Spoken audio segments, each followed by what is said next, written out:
Capítulo 4. Escrevendo seu próprio bilhete de vitória.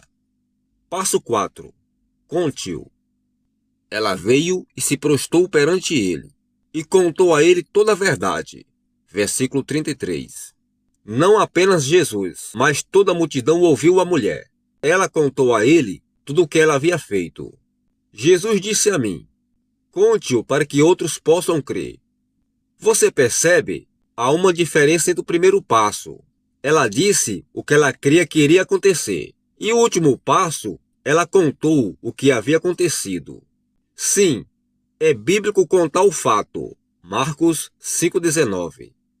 Ela não disse: vai e discuta a questão, se uma pessoa em sua condição poderia ser ou não curada.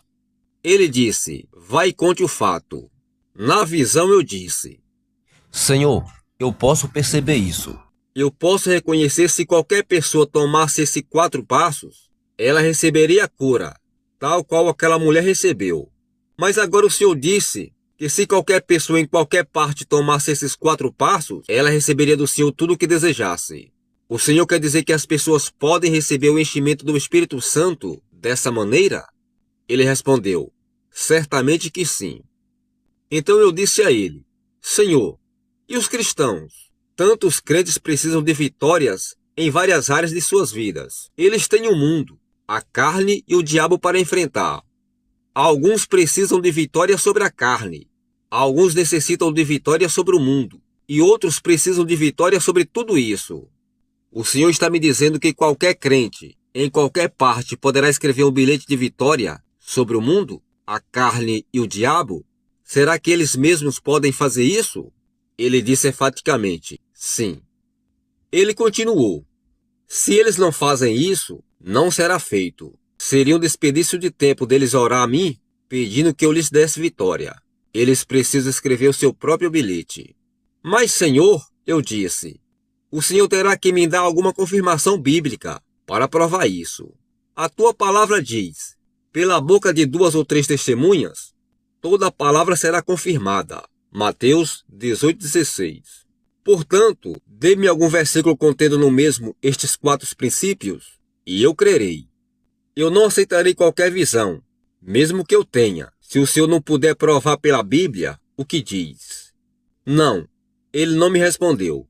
Ele sorriu e disse: muito bem, há uma narrativa no Velho Testamento. Ele disse que você tem conhecido desde que você era um garoto na escola dominical. Eu não podia me lembrar de qualquer narrativa que tivesse nela estes 4 princípios. Eu disse: o Senhor terá que me dizer aonde se encontra. Ele disse: em 1 Samuel 17, a narrativa de Davi e Golias. Espere um pouco. Eu disse: o Senhor não vai me dizer que foi isso que Davi fez. Ele respondeu: exatamente. Esses são os 4 passos que ele tomou.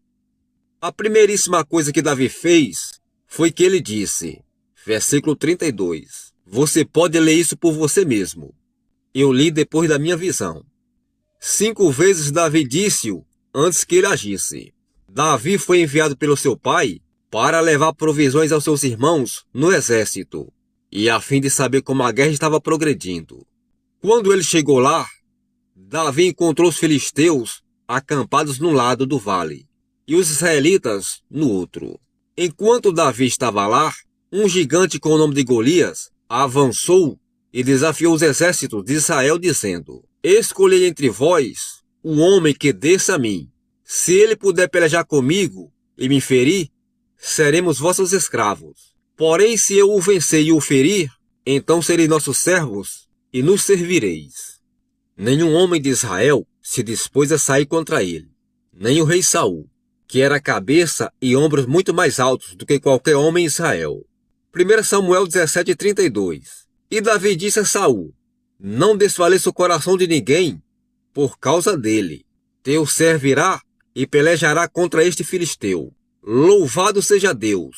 Essa foi a primeira coisa que Davi fez. Aqui está um garoto de raça, que diz que ele irá pelejar contra o gigante. O seu irmão mais velho, Eliabe, havia caçoado por ele ter vindo à frente da batalha, dizendo: por que descestes aqui? E com quem deixastes aquelas poucas ovelhas no deserto? Davi respondeu. 1 Samuel 17, 34 a 37. Então disse Davi a Saul: Teu servo apacentava as ovelhas de seu pai, e vinha um leão e um urso, e tomava uma ovelha do rebanho. Eu saí após ele, e o feri. E livrei-a da sua boca. E levantando-se contra mim, lancei-lhe mão da barba, e o feri e o matei. Assim feriu teu servo o leão, como o urso.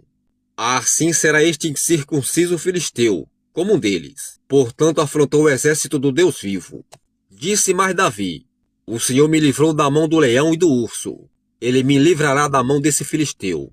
Davi sabia que podia ter o que você diz. Ele sabia que você pode escrever o seu próprio bilhete. Ele está escrevendo-o aqui. Ele sabia que Deus faria qualquer coisa para a qual ele pudesse crer nele. Depois fará o mesmo para você também. A única razão por que ele não tem feito mais por você é porque você não tem crido nele para mais. De fato, tudo o que você possui hoje é o resultado daquilo que você creu e disse no passado. Alguém contou para Saul o que Davi havia dito. Ele mandou chamá-lo. Saul queria dar a Davi a sua armadura, mas Davi não queria usá-la e disse: Não posso andar com isto, pois nunca experimentei. Versículo 39. Davi saiu contra o Golias, armado apenas com um alforje e cajado. Quando o gigante o viu, ele o desprezou, porque era mancebo ruivo e de gentil aspecto. Golias disse: Sou eu algum cão, para tu vires contra mim com paus? Golias amaldiçoou a Davi, através dos seus deuses pagãos, e ameaçou. Davi deixou-o falar. Você não pode impedir o que o diabo fala. Deixe-o tagarelar, mas quando ele terminar, você tem algo a dizer. Davi, porém, disse ao filisteu: Tu vens a mim com espada e com lança, e com escudo.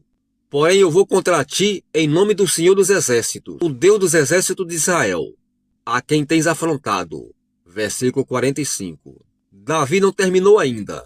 Davi disse a Golias: A tua carcaça e as carcaças do arraial dos filisteus darei hoje mesmo às aves do céu e às bestas feras da terra. Como que um garoto da roça podia fazer isso?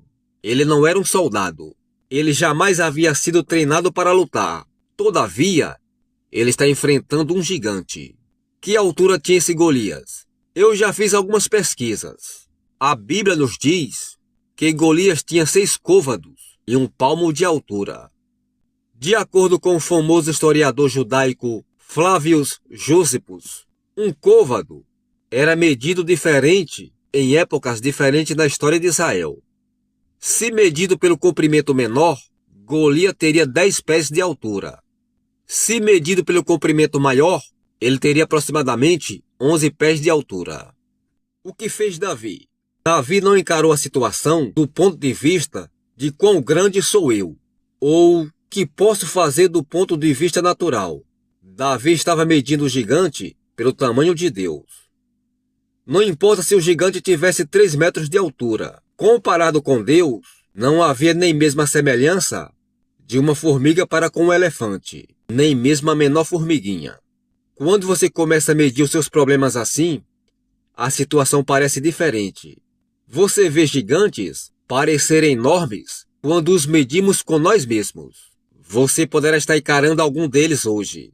Eu tenho encarado-os através dos anos, mas quando você os coloca ao lado de Deus, eles nem parecem nem um pouco grandes, porque Deus é maior. Ele é maior. Ele é maior. Ele é maior. Maior é aquele que está em nós do que aquele que está no mundo. 1 João 4,4. Vamos pensar de acordo com a palavra de Deus. Deus é maior do que o diabo. Ele é maior do que os gigantes que estão na terra. Ele é maior que o inimigo que encaramos. Ele é maior do que qualquer poder que possa vir contra nós. Ele é maior do que qualquer força que poderá ser liberada sobre nós. Quando pensamos assim, quando encaramos as coisas desta maneira, quando nós cremos e falamos assim, mais cedo ou mais tarde, você será vitorioso. Davi correu e se apressou para encontrar com o gigante. Ele cortou a cabeça do gigante. Primeiro, Davi disse-o. Segundo, ele fez. Terceiro, recebeu. E quarto, ele cortou. As mulheres pegaram seus tamborins e instrumentos musicais e começaram a dançar e a cantar. Saul feriu seus milhares, porém Davi os seus 10 milhares. 1 Samuel 18:7. Alguns poderão imaginar: bem, como que Davi sabia o que Deus havia de fazer? Bem, ele fará tudo o que ele disse que faria. E ele fará tudo o que você crê que ele fará. Você pode escrever o seu próprio bilhete. Você está pronto para escrever o seu próprio bilhete? Se você tem alguma necessidade de cura ou de vitória sobre o mundo, a carne ou o diabo, e haja sobre a palavra de Deus, eu estou escrevendo um bilhete de vitória hoje. Você nem precisa que alguém ponha as mãos sobre você para a cura. Pessoas escravizadas por hábitos, como tabaco e drogas, já estiveram em pé à minha frente dizendo: Irmão Reagan, aquela coisa me deixou, e eu não a quero mais. Eles escreveram um bilhete de vitória. Eles disseram: eu nunca mais fui perturbado por demônios. Eles cortaram a cabeça do gigante.